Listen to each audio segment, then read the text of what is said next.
माननीय प्रधानमंत्री जी के सरकार के बजट को स्वागत किया है। श्रीमती निर्मला सीतारमण जी के द्वारा प्रस्तुत किया इस बजट को एक गरीब, किसान, मध्यम वर्ग का समर्थक बजट के रूप में पूरे देश इसको देख रही है और शिक्षा और रोजगार के अवसरों पर बहुत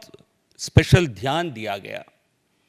और एक विकसित भारत की जो माननीय प्रधानमंत्री मोदी जी की जो गारंटी है उसको साकार करने वाली एक बजट के रूप में पूरे देश इसको देख रही है और एक संतुलित विकास, एक बैलेंस्ड डेवलपमेंट, एक बहुत ही इंपॉर्टेंट शब्द है। यह मोदी सरकार के, मोदी जी के 2014 के अब तक आप सभी बजट को देखिए, एक संतुलित विकास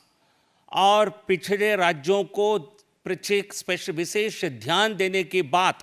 ये मोदी जी के सरकार के पिछले 10 साल के कार्यकाल के एक प्रमुख विजन का एक प्रमुख हिस्सा था। Balanced development has been the focus of Prime Minister Narendra Modi ji's governance all through the past 10 years. It has found a mention, as far as I recall, in every budget in the last 10 years. Special focus to be given to backward states, particularly to the eastern region, to ensure that we are able to achieve balanced development. And this budget is a continuation of that effort by Honorable Prime Minister Modi ji. And that is the reason why some states have been, while the budget with a more than a 48 lakh crore overall budget expenditure, it gives focus to every section of the society and every state in the country. But some special allocations have been made to some states, keeping in view their developmental needs and their long neglect and how they are not able to catch up with the development in many other parts of the country. So given this background,